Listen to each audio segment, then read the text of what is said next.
Le Nouvel Esprit Public, Philippe Meyer, bonjour.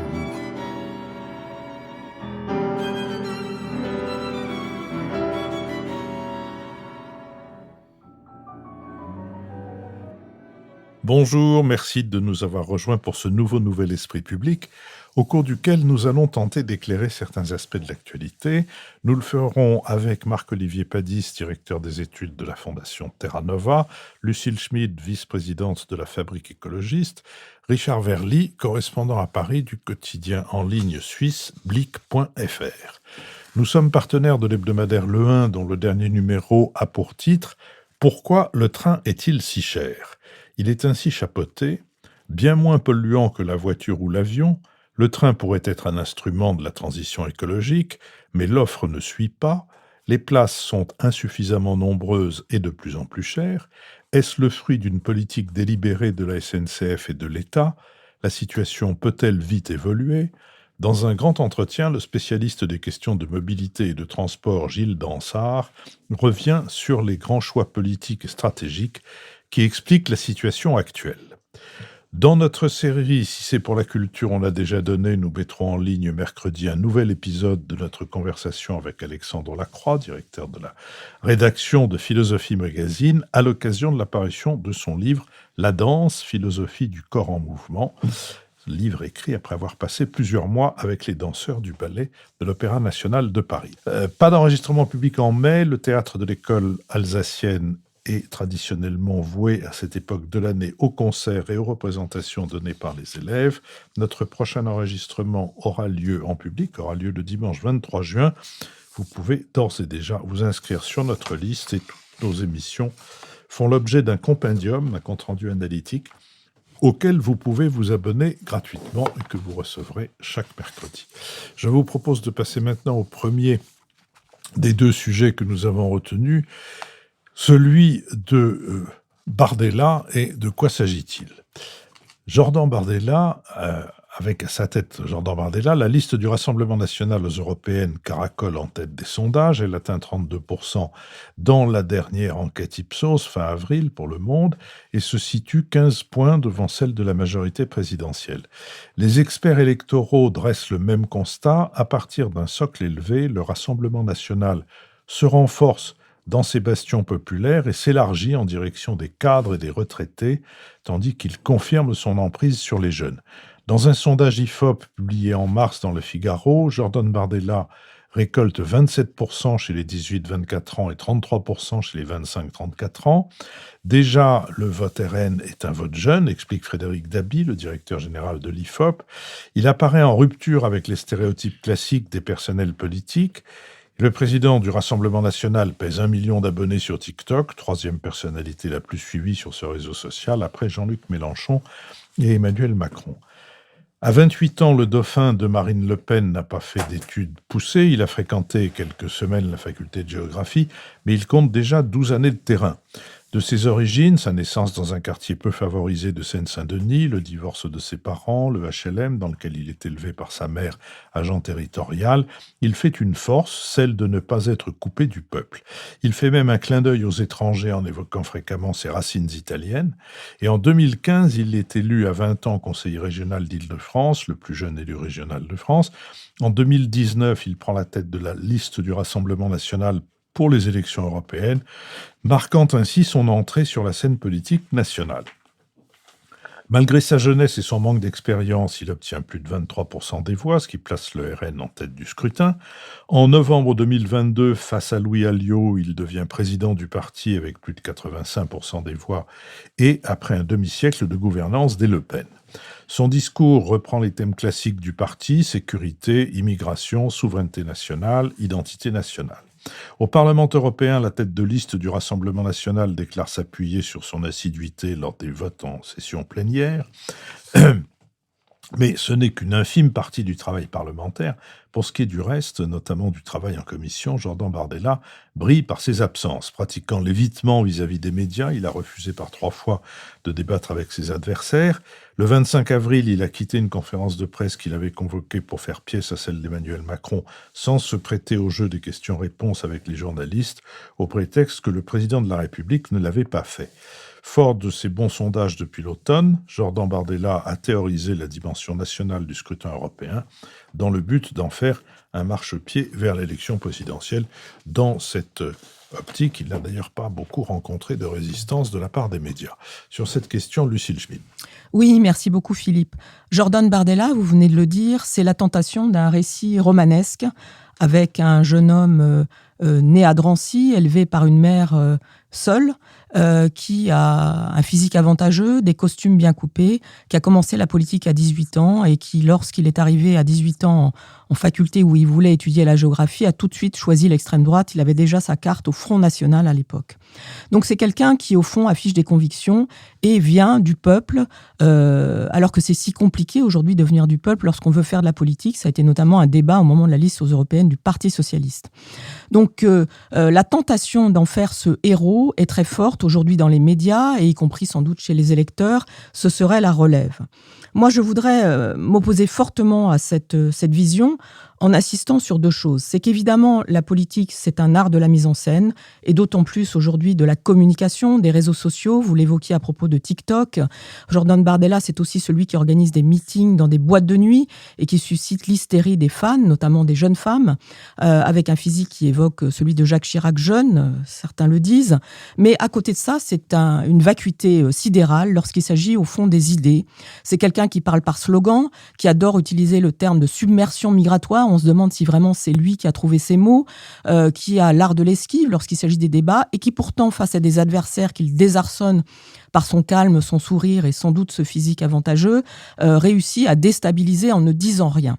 Je crois que ce qui est essentiel, c'est évidemment d'avoir en tête que derrière cette image de papier glacé se cachent des idées qu'il faut honnir, en ce qui concerne évidemment les migrants, mais aussi l'enjeu des libertés publiques, et que, évidemment, à l'occasion de cette élection européenne, qui, comme souvent dans les campagnes, malheureusement en France, se fait sur des thèmes qui ne sont pas européens, le Rassemblement national avance masqué. C'est le énième masque du Rassemblement national, et qu'à travers ce visage de Ken, comme le disait Richard Verly dans l'un de ses articles, ce visage de Ken, au fond, ce qui nous menace, si le Rassemblement national réussit ce très bon score, c'est en fait une omniprésence de ce parti dans notre vie politique nationale et une sorte de marchepied par rapport à ce qui va se passer en 2026 aux élections municipales et en 2027. Donc je crois que du côté des journalistes, de ses adversaires, de chacun d'entre nous, ce qui est essentiel, c'est au fond de démasquer ce qu'il y a derrière ce visage si lisse, ce sourire, parfois goguenard, lorsqu'il est confronté à Valérie Hayé, déstabilisée, alors qu'elle maîtrise parfaitement ses dossiers, parce que justement, il a l'art de mettre les choses hors des dossiers européens, remettre la campagne des européennes sur l'Europe et remettre le fond dans la politique.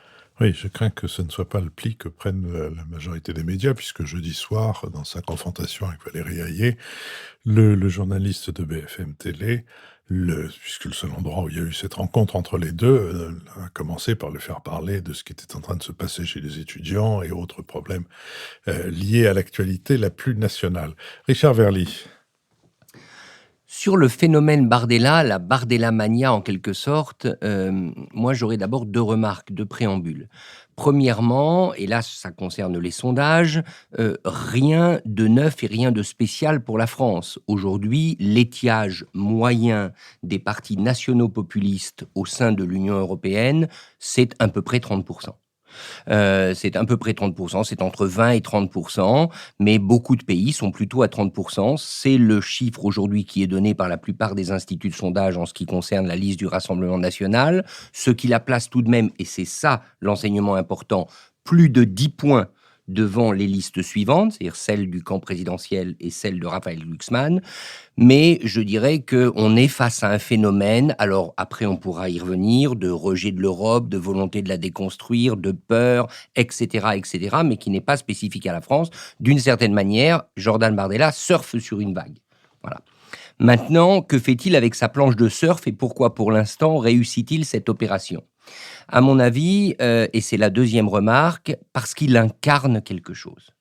Et c'est vrai que j'ai écrit dans un article qu'il était un peu le Ken de la politique, Ken en référence au Ken de Barbie, vous savez, ce garçon très lisse, bien sous tout rapport, qui courtise en permanence Barbie.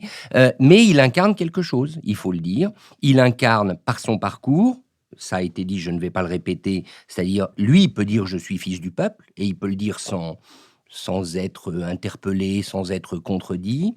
Il l'incarne par, je dirais, son engagement. Ça fait quand même 15 ans qu'il est dans la politique à plein temps, et donc on ne peut pas lui reprocher d'être un opportuniste, ce qu'on reproche souvent à des politiques. Et enfin, il l'incarne aussi parce qu'il a garder la racine avec le clan Le Pen qui est quand même omniprésent dans cette famille politique, parce qu'il est plus ou moins, on va dire, à peu près l'un des gendres, ou plutôt, excusez-moi, le neveu. Il vit avec une nièce de Marine Le Pen, et il est donc un peu le petit-fils par procuration de Jean-Marie Le Pen, qu'il critique par ailleurs.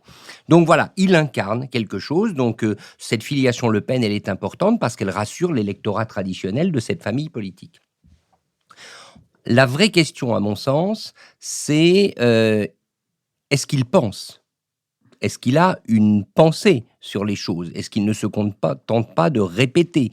Et non, au-delà de est-ce qu'il pense, est-ce qu'il serait capable, s'il était un jour, il faut quand même se poser la question, s'il était un jour en situation de responsabilité, est-ce qu'il serait à la hauteur du défi ? Pour l'instant, la réponse est négative. Il donne l'impression effectivement de répéter des arguments de campagne qui ont été écrits pour lui. Il refuse toujours d'entrer dans le détail de ce qu'il ferait. Et lorsqu'on le confronte aux déclarations très problématiques, c'est ce qu'a fait Valérie Ayé, de ses alliés européens sur l'avortement, sur la construction européenne, sur la Russie, d'un seul coup, il quand même commence à vaciller. Donc je dirais au fond, le doute n'est pas tant sur la personnalité que sur sa capacité. Et cette campagne, pour le moment, précisément parce qu'elle n'est pas, et va-t-elle le faire, c'est une vraie question, elle n'est pas entrée dans le détail de que faire dans l'Europe de demain. C'est ce qu'a essayé de poser Emmanuel Macron avec son grand discours. C'était sans doute la volonté d'Emmanuel Macron de forcer la porte du débat sur l'Europe. Mais comme on n'y entre pas vraiment, et comme vous l'avez dit Philippe, on reste sur le champ des commentaires de la vie politique française, pour l'instant, il est dans sa zone de sécurité et je ne le vois pas perdre du terrain. Il n'en perdra que si on entre vraiment dans le champ européen et dans le champ du comment. Marc-Olivier Padis. Oui, Lucille et Richard ont beaucoup insisté sur le manque de substance du programme de ce candidat, qui est lié, pour une part, qu'il est difficile sans doute de mesurer, au fait que ces élections européennes jouent dans le contexte français un rôle d'élection intermédiaire, et donc il est porté par une vague qui est liée à cette conjoncture, qu'il apparaît comme le parti d'opposition à Emmanuel Macron et à la majorité. Cela dit, donc moi je pense que Jordan Bardella représente trois choses. La première chose, c'est qu'il représente le vecteur de la perte d'influence française au Parlement européen. Il faut rappeler que le groupe politique dominant au Parlement européen, c'est le Parti populaire européen qui rassemble un quart des députés européens, c'est le plus grand groupe. Et au sein de ce groupe, la délégation la plus importante, c'est la délégation allemande, qui aujourd'hui compte 30 élus sur 177, contre 7 seulement pour les républicains français. Et comme en Allemagne se joue aussi une espèce d'élection intermédiaire, la CDU va faire un très bon score. Et donc la délégation allemande au sein du PPE va être importante, et le PPE est dirigé par un Allemand, Manfred Weber, qui est de la CSU, c'est-à-dire les conservateurs bavarois. Donc dans ce groupe qui est central au Parlement européen, les Français vont avoir une place dérisoire. La liste de Bellamy, elle est donnée à 6%. Ça se trouve, il n'arrivera même pas à 5%. Il n'y aura même pas de républicains. Donc il n'y aura peut-être pas de Français dans ce groupe qui est le cœur et qui a, investi le Parlement européen dans les positions importantes, etc. Donc, en revanche, le RN aura une forte délégation dans un groupe qui ne compte pour rien au Parlement européen, qui s'appelle le groupe Identité et Démocratie, ID, qui se tient à l'écart de tout le travail parlementaire. Et donc, c'est un groupe qui ne servira à rien, qui n'aura aucun poids. Et donc, la France va être marginalisée au sein du prochain Parlement européen. Deuxième point, Lucille a parlé de masques. Effectivement, c'est le ravalement de façade de l'hostilité au projet européen. On dit un peu trop facilement, le Rassemblement national n'est plus hostile à l'Europe. L'opposition frontale à l'Union européenne, certes, n'est plus mise en avant, mais en réalité, l'opposition au projet européen reste toujours aussi fondamentale dans le projet du Rassemblement national. L'opportunisme électoral les a contraints à reconnaître certains succès, par exemple le succès d'Erasmus ou de la protection civile. Ils concèdent ça dans leur programme, ce qui est quand même minimal. Et donc le réalisme les oblige de reconnaître que la coopération est une bonne stratégie, notamment en matière d'échanges scientifiques. Ils donnent ça comme exemple. Et effectivement, c'est quand même la moindre des choses que reconnaître que les échanges scientifiques ont besoin d'ouverture. Ou pour des grands projets industriels, là c'est assez dans l'air du temps. Mais dans leur programme, le Rassemblement national tire une conclusion complètement fausse de ces concessions qui sont faites au projet européen, qui est l'idée que le projet européen pourrait se réduire à quelques projets de coopération pragmatique. Ou alors qu'on pourrait imposer à nos partenaires des conditions, nos conditions, à la poursuite de certaines politiques. Donc, ils ont fait dans leur programme un système de feu tricolore en disant, voilà, tricolore, évidemment, donc feu vert à ce qui marche bien, Erasmus, la coopération scientifique, bon, orange à nos conditions et rouge, ce qui n'est pas possible du tout. Mais ça ne résiste pas à l'examen, en fait. Cette chose, ça semble un peu simple et de bon sens. Mais par exemple, ils disent, bon, le marché unique, oui, mais avec la préférence nationale. Donc, la préférence nationale, ça reste le cœur du programme du Front National. C'est absolument incompatible, parce que si chaque pays se met à faire de la préférence nationale, il n'y a plus de coopération européenne. C'est aussi simple que ça. Et puis, ils ont des positions vraiment étranges. Par exemple, sur Frontex, ils disent, c'est scandaleux, Frontex ne peut pas renvoyer des migrants illégaux. Mais ça, c'est une question de souveraineté nationale. Savoir si on accepte des gens sur son territoire ou si on les renvoie, c'est vraiment une question de souveraineté. Et l'extrême droite devrait comprendre ce genre de raisonnement sur la souveraineté nationale. Or, ils confondent absolument tout. Donc, troisième point, Jordan Bardella, c'est toujours la stratégie de l'épouvantail. C'est toujours faire peur en montrant l'Europe comme une menace, avec des idées complètement fausses. Par exemple, dans leur programme, ils disent nous nous opposons à une défense européenne qui posséderait l'arme nucléaire française. Mais personne n'a jamais proposé ça. La France ne l'a pas proposé. Aucun pays européen ne le demande. Et donc, c'est vraiment agiter un épouvantail en disant oula, c'est très grave ce qui se passe, alors que rien ne se passe. Autre exemple, ils disent nous sommes contre l'ingérence européenne en matière énergétique. Précisément, l'Europe a préservé le fait que le mix énergétique est décidé par chacun des pays européens. Et c'est bien pour ça que la France a pu relancer son programme nucléaire. Dernier exemple, mais on pourrait les multiplier. Ils sont contre la suppression du droit de veto des États au sein du Conseil. Personne ne le demande. Donc, à nouveau, c'est une façon de faire peur avec des sujets qui n'existent pas. Bref, le Rassemblement national reste ce qu'il est. Ils ont trouvé une tête de liste dont vous avez fort bien parlé. Mais sur le fond, il ne faut pas se leurrer. C'est toujours une hostilité forte à l'Europe qui fait le fond du programme. Lucille Schmid. Oui, il faut se rappeler qu'en 2019, la campagne des européennes avait été finalement assez différente de ce que nous venons de décrire, parce qu'à l'époque, le camp d'Emmanuel Macron avait réussi à donner le sentiment d'une Europe politique, d'une Europe dans laquelle la France pouvait se projeter. Moi, ce qui me frappe dans cette campagne des européennes, c'est qu'on renoue avec des vieux réflexes absurdes, consistant à oublier l'Europe, consistant dans une campagne à pouvoir dire n'importe quoi ou à esquiver les vrais problèmes. Et cet enjeu est d'autant plus retourné à la question de la compétence, retourner à la question de l'influence, comme le disait Marc-Olivier, sont des sujets essentiels, mais qui pour l'instant laissent au fond les journalistes et les électeurs très peu sensibles. Alors même que ce qui se joue, et c'est pour ça que le discours d'Emmanuel Macron dont on vient de parler était intéressant, ce qui se joue, ce sont des questions qui ne sont pas seulement stratégiques, mais qui sont vitales. Et moi, c'est vrai que je souscris à ce qu'a dit le président de la République sur le fait que l'Europe pouvait mourir. Et donc, le décalage entre l'Europe peut mourir et Jordan Bardella, son masque, ses vidéos TikTok est assez saisissant. C'est un sentiment de fin du monde politique aussi qui nous saisit. Et ça me semble être un point essentiel. Moi qui ai fait plusieurs campagnes électorales, j'ai toujours été frappée par le sentiment de déréalité qui peut vous saisir, y compris quand vous faites campagne. C'est-à-dire que c'est un moment où, au fond, on peut dire souvent n'importe quoi. Mais là, la différence entre le fait de pouvoir dire des choses, en tout cas, qui sont très loin de la réalité, parce que, au fond, ce qui importe, c'est de saisir le désir des électeurs, saisir leurs rêves ou leurs cauchemars, je ne sais pas, pour faire peur.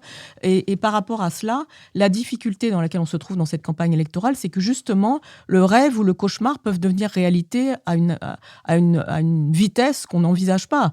Lorsqu'Emmanuel Macron nous dit qu'il faudrait peut-être envoyer des troupes au sol en Ukraine, il n'a pas tort de le dire, et au fond, c'est le choc de la réalité qui menace, qui est la raison de susciter. Mais dans quelle mesure est-ce que les électeurs, les journalistes, veulent continuer à conserver ce sentiment d'une campagne dans une bulle à laquelle correspond, au fond, Jordan Bardella? Ça, c'est un premier point qui me semble essentiel. Et le cauchemar peut être européen, il peut être aussi national, c'est-à-dire qu'à partir d'un grand succès de Jordan Bardella et du RN aux élections européennes, on pourrait se retrouver dans une situation où, au fond, le Rassemblement national en fasse le prétexte pour ensuite demander la dissolution de l'Assemblée nationale, un référendum sur la question migratoire. Et au fond, le chaos qui pourrait nous menacer si cette liste fait un trop gros score aux élections, ou en tout cas l'écart, comme vous l'avez dit, est trop grand entre la liste Renaissance et la liste Rassemblement national, c'est quelque chose qu'il faut envisager. Moi, je pense qu'il faut aujourd'hui remettre la campagne dans une réalité à la fois en termes de compétences et de chaos qui menace. Richard Very ? Oui, alors, c'est difficile parce que essayer de juger un peu objectivement la campagne de Bardella conduit nécessairement à lui trouver quelques qualités. Et bien évidemment, compte tenu du programme de ce parti qui, comme l'a très bien dit Marc-Olivier, consiste ni plus ni moins à déconstruire l'Europe telle qu'elle est, voire à la casser. Déconstruire dans l'optique qu'elle va à un moment ou dans l'espoir qu'elle va se fracasser et qu'on reviendra à nos frontières nationales chéries. Ça, c'est bien entendu, à mes yeux en tout cas, tout à fait condamnable et tout à fait problématique, car le projet européen, je ne vois pas ce qui pourrait le remplacer, je ne vois pas en quoi le repli national peut être une solution. Mais néanmoins, pour essayer de comprendre le phénomène Bardella, moi je vois quand même deux éléments supplémentaires. D'abord, on est en train de dire ici, il n'est que dans la com, et dans la com franco-française. Alors très franchement, c'est une critique qu'on peut adresser à tous les candidats. À l'exception peut-être de Raphaël Glucksmann, qui est le plus positionné sur les questions européennes. Marie Toussaint, malheureusement pour elle, l'écologiste, est assez inaudible. Mais globalement, la communication, se positionner sur les enjeux français. Je vous rappelle quand même que le Premier ministre actuel a 34 ans, il s'appelle Gabriel Attal, et il ne fait peut-être pas que de la com, mais en tout cas, il en fait beaucoup. Donc, il fait beaucoup de com. Donc, Bardella ne fait de ce point de vue que d'adopter quelque chose qui marche, c'est la communication, la saturation des écrans et l'utilisation maximale de l'image plutôt que le raisonnement. Voilà. Ça, c'est la première chose. La deuxième chose, c'est que il a quand même, je ne sais pas si c'est lui, mais il est tête de liste, donc on va lui prêter cette efficacité. Il a quand même réussi 2 jolis coups dans sa liste, en faisant venir quelqu'un que personnellement je ne connais pas, Malika Sorel, en deuxième de la liste, dont on dit qu'elle a un itinéraire discutable, mais l'affichage est fort. La numéro 2 de la liste Rassemblement National s'appelle Malika. C'est quand même pas mal. C'est de la com encore une fois, mais c'est pas si mal. Le numéro 3, Fabrice Légéry, est l'ancien patron de Frontex, l'agence de protection des frontières extérieures, qui par ailleurs est mis en cause par la justice pour ses expulsions forcées de migrants. Là aussi, on peut discuter du personnage et de l'itinéraire, mais l'affiche est bonne. Frontex, ancien directeur général. Donc, ne négligeons pas quand même ces aspects-là. Bardella est aussi le produit d'un appareil politique du Rassemblement national qui, aujourd'hui, est capable de produire, en tout cas de manière superficielle, quelque chose de beaucoup plus crédible qu'auparavant pour les électeurs. Marc-Olivier Padis. Oui, brièvement, à propos de la composition de la liste, ça veut dire surtout qu'ils ont été incapables de trouver parmi leurs députés sortants des gens qui avaient suffisamment travaillé et investi la question européenne pour mériter d'être repris dans une campagne. Donc, et je ne suis pas d'accord sur le fait que tout le monde soit dans l'image et la communication. Je pense qu'il y a quand même 2 listes, la liste Renaissance et la liste Place Publique de Raphaël Glucksmann parlent des questions européennes avec des gens qui ont un bilan au Parlement européen, qui ont vraiment travaillé, qui ont fait des choses et qui ont des choses sensées à dire sur l'Europe. Je vous remercie. Je vous propose que nous passions précisément à propos de l'Europe à notre deuxième sujet, celui du rapport d'Enrico Letta sur l'Union européenne. L'ancien président du Conseil italien, Enrico Letta, a présenté aux 27 réunis à Bruxelles le 18 avril son rapport sur le marché intérieur. Pendant 8 mois, il a sillonné l'Union européenne, rencontré tous les chefs d'État et de gouvernement, ainsi que des représentants des entreprises, de la société civile ou des intellectuels. Il préconise d'approfondir le marché unique, notamment dans les secteurs de la finance, des télécoms, de l'énergie et de la défense, secteurs que les États membres avaient souhaité exclure lorsque Jacques Delors a créé le marché unique il y a bientôt 40 ans.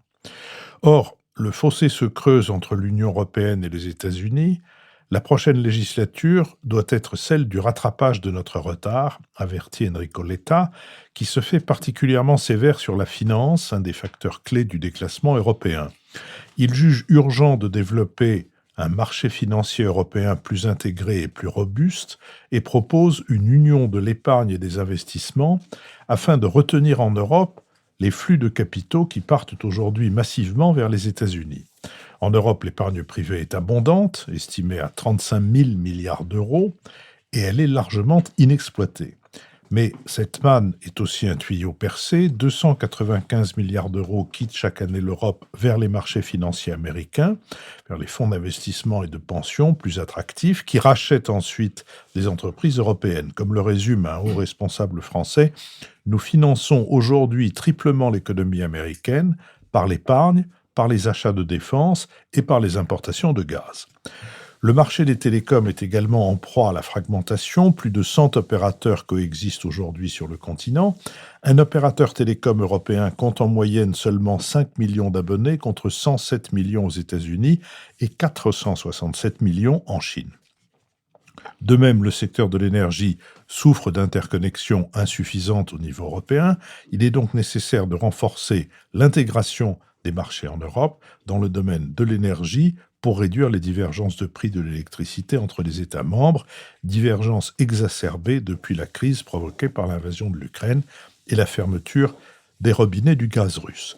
Dans le secteur de la défense, l'Europe paie là encore le prix de la fragmentation.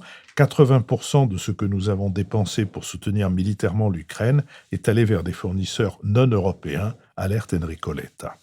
Non seulement l'Europe est fragmentée, mais elle a devant elle, de manière urgente, dans les domaines des technologies vertes, du numérique, de l'intelligence artificielle, de la sécurité et de la défense, un besoin d'investissement que Mario Draghi a évalué de 500 à 600 milliards d'euros. Pour compléter le travail d'Enrico Letta, en effet, l'ancien président de la BCE remettra en juin un rapport sur la compétitivité de l'Union européenne. Les décisions seront reportées à l'après-élection européenne et alimenteront un programme stratégique pour les 5 prochaines années qui devrait être adopté en juin prochain. Sur cette question, Marc-Olivier Padis. Je crois que c'est important de s'arrêter sur ce rapport qui montre que des sujets importants sont discutés au niveau européen et surtout pour prendre conscience, disons, de l'ampleur du déplacement du débat sur la nature de l'Union européenne. C'est-à-dire que là, on n'est plus en train de parler de comment organiser une compétition, une concurrence pure et parfaite, comment développer le libre-échange. On est dans une période complètement différente et je crois que c'est vraiment intéressant que le rapport d'Enrico Letta, qui est une personnalité qui a une capacité de synthèse d'une grande clarté, de voir à quel point toutes les choses changent. Alors, il y a un premier débat qui est intéressant sur l'union de l'épargne et des investissements, cette prise de conscience qu'il y a énormément d'épargne disponible en Europe et qu'elle n'est pas en fait tournée vers l'investissement au sein de l'Union européenne, mais qu'elle part ailleurs et en particulier aux États-Unis. Je me demande si cette proposition a reçu un accueil assez chaleureux ou assez positif, disons, de la part des chefs d'État et de gouvernement. Je me demande si c'est pas une manière de contourner le débat sur le nouvel emprunt, comme on a fait un emprunt après le Covid en commun entre Européens qu'il faut commencer à rembourser à partir de 2028. Un débat s'ouvre sur savoir est-ce qu'on va relancer un deuxième emprunt. Et un certain nombre d'États sont très hostiles à un deuxième emprunt parce qu'ils ont peur de rentrer dans une logique française d'endettement. Et donc de dire oui, mais on peut mobiliser de l'épargne privée pour répondre aux besoins d'investissement liés à la transition numérique, environnementale, etc. C'est peut-être une manière de repousser ce débat sur l'emprunt.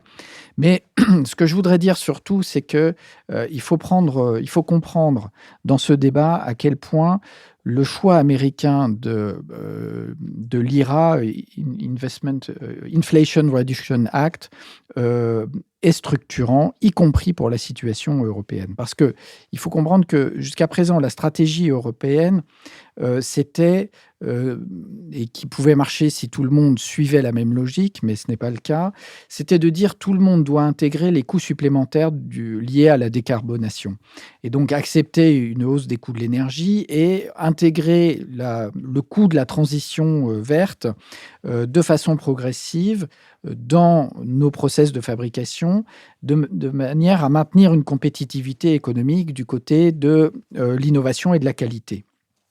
Or, donc c'est le choix qu'ont fait les Européens, mais les Américains ont fait le choix exactement inverse, c'est-à-dire maintenir une ressource d'énergie à coût bas qu'ils ont disponible grâce au gaz et des subventions publiques massives grâce au crédit d'impôt. Et donc, y compris les industries européennes vont s'investir aux États-Unis pour bénéficier de cet argent public. Donc, en fait, l'idée européenne qu'il fallait surtout éviter les aides d'État, etc., se trouve complètement en porte-à-faux, complètement déphasée par rapport à cette stratégie américaine. Il faut se souvenir, je l'avais déjà dit une fois ici, que Joe Biden, avant d'être vice-président et président, a été pendant très très longtemps sénateur du Delaware, qui est à l'échelle des États-Unis un peu ce qu'est le Luxembourg à l'échelle de l'Europe, c'est-à-dire un tout petit État territorialement, avec une stratégie de paradis fiscal pour survivre économiquement. Donc Joe Biden n'est pas du tout un libre-échangiste, c'est pas du tout un idéologue de la compétition économique, etc. Donc lui, il a vraiment développé ses aides d'État. Et donc, on se retrouve vraiment dans une situation difficile pour les Européens, et c'est là qu'on est en train de changer de pied, en fait. C'est-à-dire que soit les Européens perdent des marchés par rapport aux Américains et aux Chinois. C'est ce qui s'est passé avec les panneaux solaires allemands. Les Allemands avaient pris de l'avance vers le photovoltaïque. Il y avait une petite filière de panneaux solaires allemands qui s'était développée. Et à un moment, les Allemands ont dû faire le choix. Est-ce qu'on importe des panneaux solaires chinois à moindre coût, ou est-ce qu'on défend notre filière? Et ils ont renoncé à défendre leur filière, ils ont complètement laissé tomber et ouvert grand la porte aux panneaux solaires chinois pour pouvoir, en contrepartie, continuer à leur vendre des machines-outils et des BMW. Donc, soit on perd des marchés, soit on délocalise pour rester compétitif, mais on délocalise dans le sud. Mais à ce moment-là, on n'est pas sûr de maintenir nos exigences en matière de qualité, de défense de l'environnement.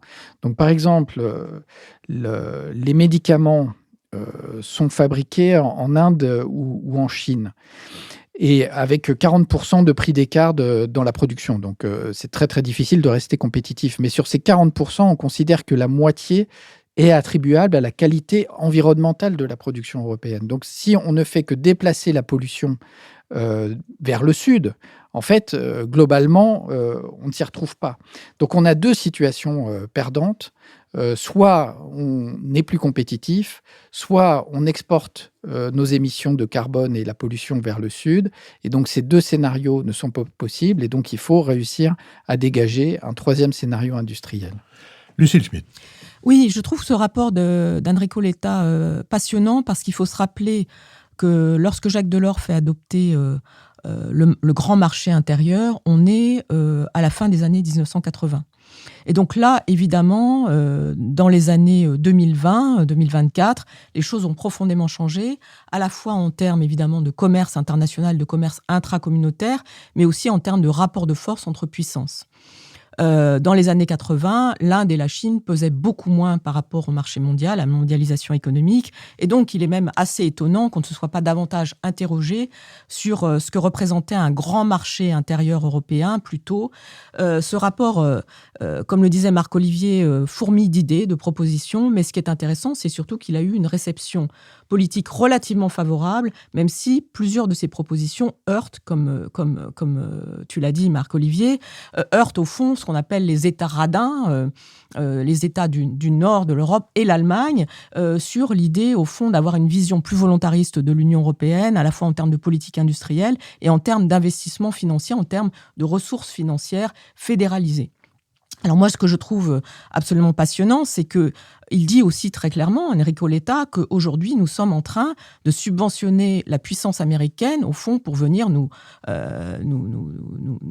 manger. C'est-à-dire qu'il dit, par exemple, à la fois, on a multiplié les importations de ce qu'on appelle le freedom gas américain, depuis qu'on ne veut plus dépendre du gaz russe. Ce qu'on donne comme arme à l'Ukraine vient des États-Unis et aussi d'autres pays, mais vient des États-Unis. Et puis, comme le disait Marc-Olivier, il y a cette espèce de, tous les ans, pratiquement 300 milliards d'euros qui servent en fait aux États-Unis à racheter ensuite des entreprises européennes. Donc, il y a un paradoxe.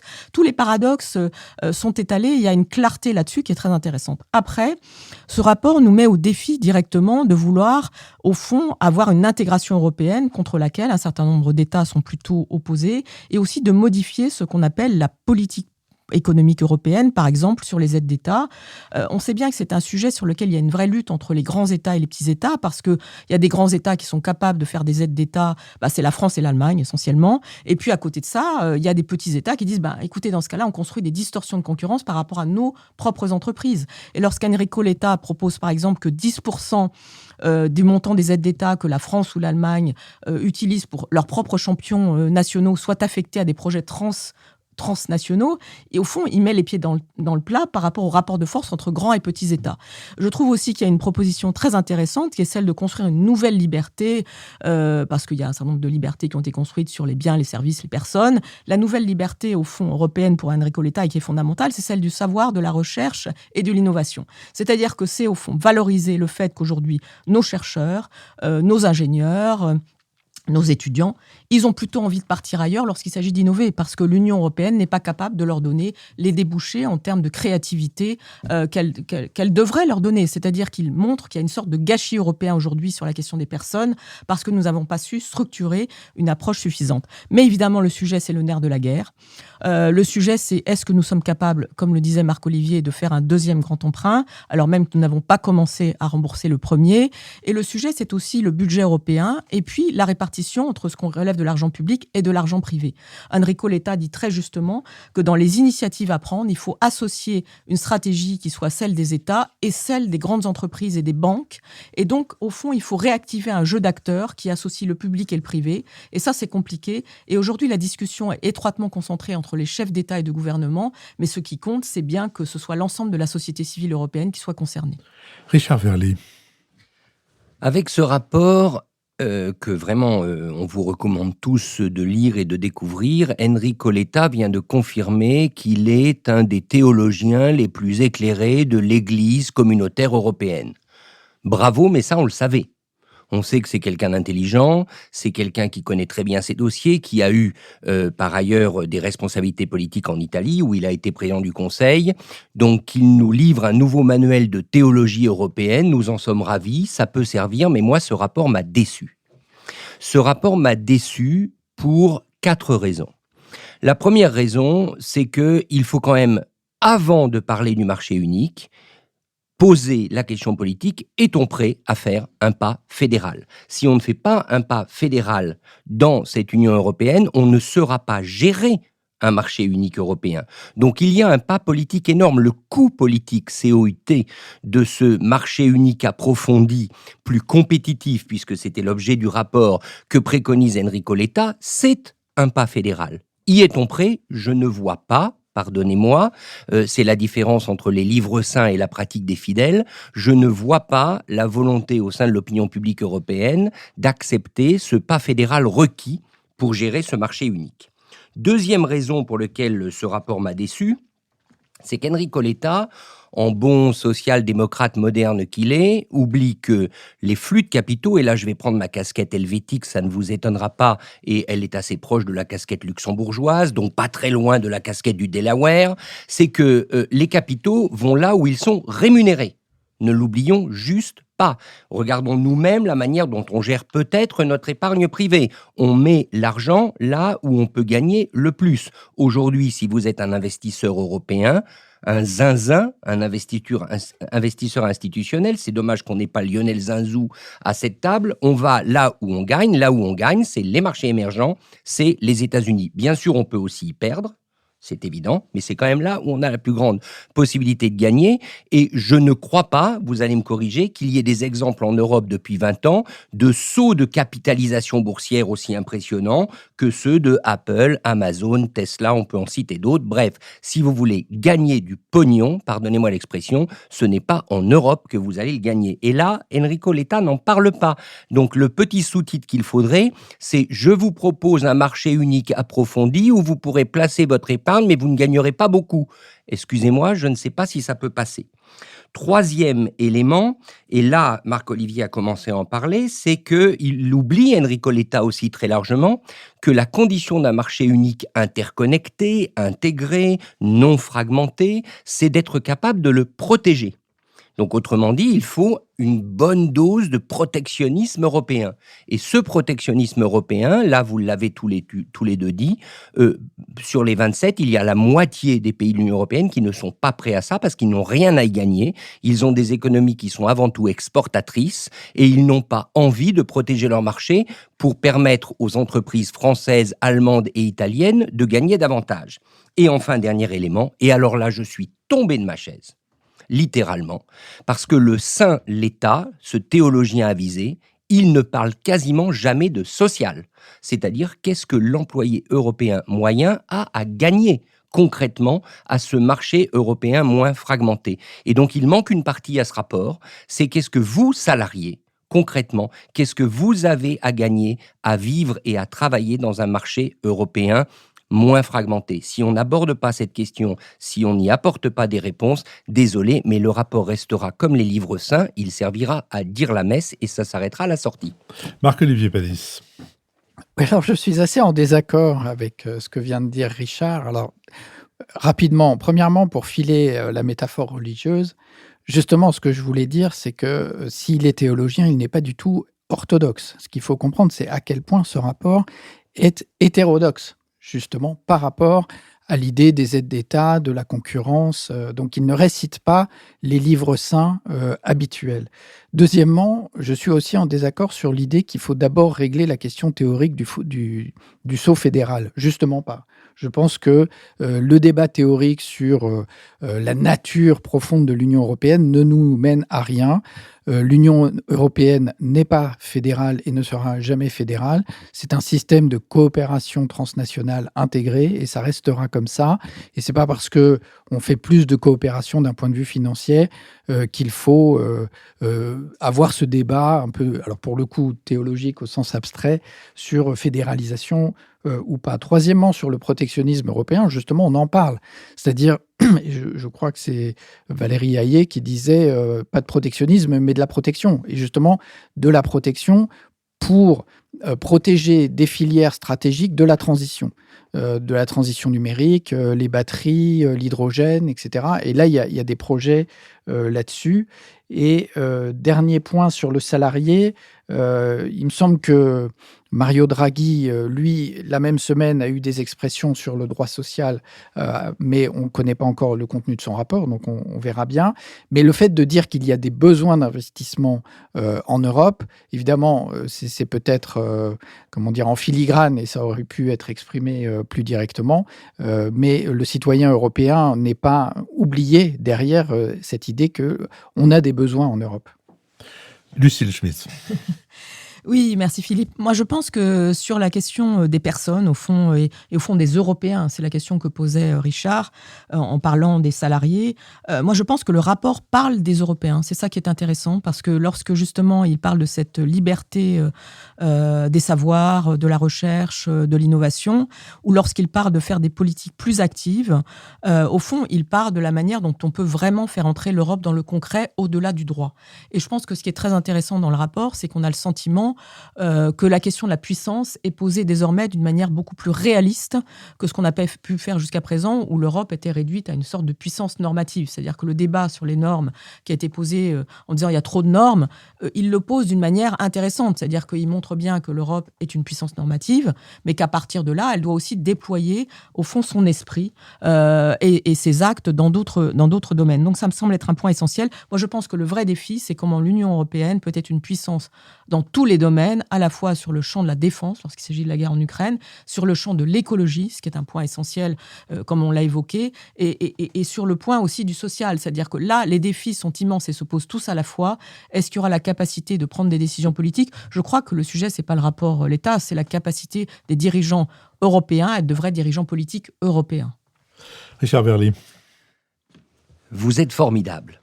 Vous êtes au fond un peu comme Enrico Letta, c'est-à-dire que vous regardez l'Europe telle qu'elle devrait être, et moi je souscris à tout ce que vous venez de dire sans aucune exception.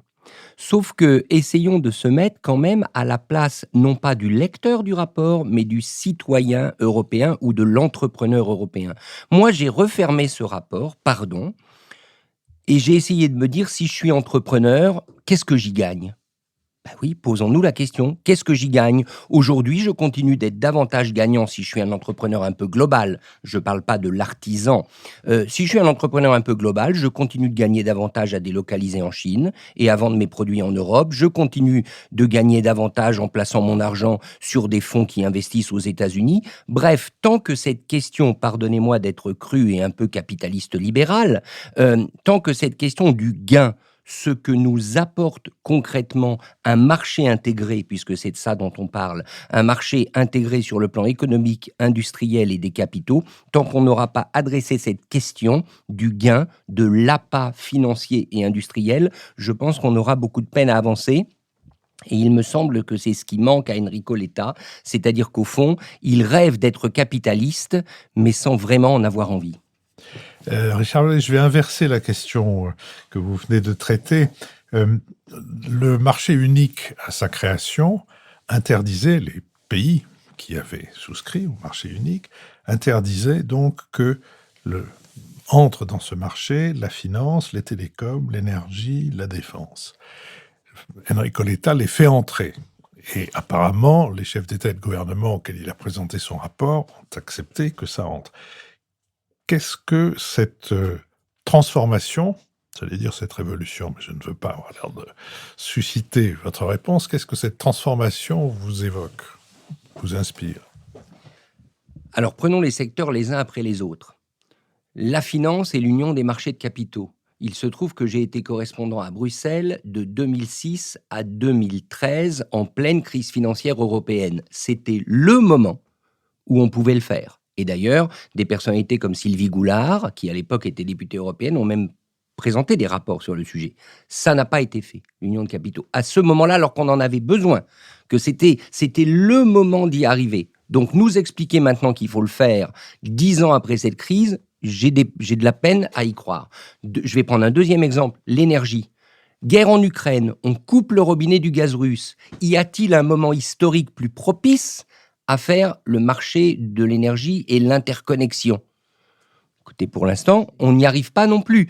Donc, je pense encore une fois que ce sont des recommandations saintes, mais pourquoi on n'y arrive pas ? J'y reviens, parce que les acteurs, qu'ils soient privés ou publics, dans le cas de la finance, c'est les banques, dans le cas de l'électricité, c'est les grands fournisseurs d'énergie, n'y trouvent pas un intérêt économique direct.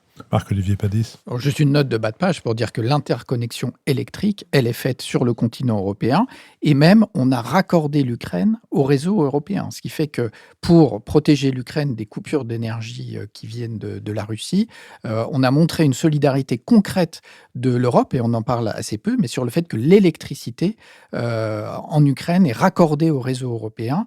Et donc, comme il faut que tout soit en permanence équilibré pour des raisons physiques, en fait, le réseau électrique européen, il est question... Je ne sais pas pourquoi le président a dit que c'était mal interconnecté, parce que on peut toujours rajouter avec l'Espagne, il y a des interconnexions plus difficiles, il y a quand même les Pyrénées. Mais en réalité, la grille européenne, elle existe. Lucille Schmitt. Oui, pour appuyer ça, en fait, sur la question de l'énergie, depuis le début des années 2000, il y a eu un gros travail qui a été fait par l'Union européenne, notamment au moment du paquet énergie-climat de 2008, et notamment l'interconnexion est nécessaire puisqu'on veut développer les énergies renouvelables. Donc on a besoin, pour des raisons d'intermittence, de le développer, et ça fait vraiment partie, pour le coup, des objectifs qui ont été vraiment développés de manière très volontariste. En revanche, il y a un sujet sur l'énergie, et ça, c'est pas le rapport d'Enrico Letta qui va le supprimer, c'est qu'il y a des distorsions entre les États en fonction des cultures nationales. L'Allemagne est antinucléaire, la France défend le nucléaire. On est dans une situation où ça sera toujours une compétence partagée. Mais sur l'interconnexion, on ne peut absolument pas dire qu'on n'a pas travaillé. Oui, mais pardon, Lucille et Marc-Olivier. Alors d'abord, je ne suis pas sûr que l'interconnexion soit aussi l'intégration. L'interconnexion ne veut pas dire intégration. Il y a interconnexion, mais le marché européen n'est toujours pas intégré en matière énergétique. Et deuxièmement, Lucille, le consommateur européen y a gagné à ce qui a été fait. Vous avez vu les factures qu'on a reçues pendant la crise du Covid et après, où on s'aperçoit que tout le monde a spéculé et que les factures ont explosé. C'est ce marché-là que vous voulez ? Richard, vous voulez à tout prix avoir raison alors qu'il y a des faits qui s'opposent à ce que vous venez de dire. Marc-Olivier Padis. Non, mais juste un point. Combien de coupures d'électricité en Europe alors qu'on a perdu 30% des fournitures en gaz avec la Russie? Combien de coupures en Europe? 0. Pourquoi? Parce que l'électricité circule sur tout le continent. Cher Verly, vous nous commenterez bientôt le rapport de Draghi et nous verrons si vous y trouvez les mêmes raisons de vous gendarmer. Par ailleurs, confier à Mario Draghi un rapport où l'on aborde les questions sociales européennes, ça me fait un peu rêver, mais nous en reparlerons. Très bien, c'est en effet ce que nous ferons. L'heure a sonné de notre dernière séquence, la séquence des brèves que j'ouvrirai avec une brève étrange. Notre adresse mail, c'est contact.lenouvelespritpublic en un seul mot, sans séparation, @gmail, et je demande aux personnes dont les noms vont suivre de se mettre en contact avec nous. Monique Richard, André Cher, Marc Paul, Catherine Henriet-Pigère, Philippe Paul Poupard, Julien Charrier, Christophe Dufy et Marie-Claude Lejeau. Lucille Schmitt. Oui, moi je voulais nous évoquer pour nous un livre qui s'appelle « Ce que la gauche doit à l'écologie », qui a été écrit par trois auteurs, Christophe Fourel, Céline Marty et Clara Ruot. Christophe Fourel est économiste, proche d'Alternative économique, et c'était surtout un très grand ami d'André Gorz. Dont il assume une forme d'héritage intellectuel, et Céline Marty et Clara Ruot sont philosophes. Et ce qui est très intéressant dans ce livre, c'est qu'au fond, il nous propose de revisiter, je dirais, des concepts fondamentaux à gauche, autour de la croissance, autour du capitalisme, autour de ce que vient de nous dire Richard Verly sur la relation à l'argent et au court terme. Et le livre démontre parfaitement que les contenus, au fond, de cette approche par rapport notamment au capitalisme, c'est un des points essentiels du livre, sont différents lorsqu'on intègre évidemment la pensée de la nature, lorsqu'on intègre la vision du moyen terme. Et donc, ce qu'on voit, c'est que dans le logiciel politique de la gauche, il y a des notions écologiques et une relation beaucoup plus imbriquée que ce qu'on pourrait imaginer lorsqu'on regarde les espèces d'adversité de court terme entre partis politiques. Richard Verly qui va nous donner quelques conseils de placement boursier. C'est à peu près ça. Eh bien, écoutez, moi, je me suis plongé avec un peu d'effroi et finalement beaucoup de délices, mais d'inquiétude, dans un livre qui nous raconte le pire de la France et le pire de la Suisse. C'est le journal de Paul Morand, Roumanie, France, Suisse, publié chez Gallimard pour les années 1943-1945. Paul Morand revient de Bucarest en Roumanie, où il était diplomate, et il prend pour quelques mois seulement l'ambassade française à Berne, alors que bien évidemment la France est toujours occupée. Et ce journal de ces 2 années, qui couvre donc la libération de Paris et ensuite la mise en place du gouvernement de Gaulle, de la nouvelle administration, alors que la guerre se poursuit, il est effarant. Il est effarant. C'est-à-dire que ce n'est que de la petitesse d'un diplomate écrivain talentueux, qui ne pense qu'à une chose, c'est comment récupérer ses fonctions, comment récupérer ses honneurs, qui ne fait que dire des choses affreuses sur les Juifs, qui selon lui sont finalement à l'origine d'à peu près tous les malheurs, qui essaye par tous les moyens de se convaincre que le gouvernement de Vichy a finalement fait de son mieux, et que le maréchal Pétain et Pierre Laval aussi ont fait de leur mieux. Bref, c'est assez, pardonnez-moi le mot, c'est extrêmement talentueux, et c'est tout à fait dégoûtant. Et de la Suisse, ça donne aussi une image peu reluisante, ce pays qui réussit à échapper à la Seconde Guerre mondiale dans les conditions qu'on connaît. Au fond, lui aussi est plein de petitesses, on regarde ce qui se passe, on se dit que quand même De Gaulle est un escroc. Disons-le, le mot n'est pas employé, mais c'est un assez bon résumé de la manière dont il est présenté par tout le monde.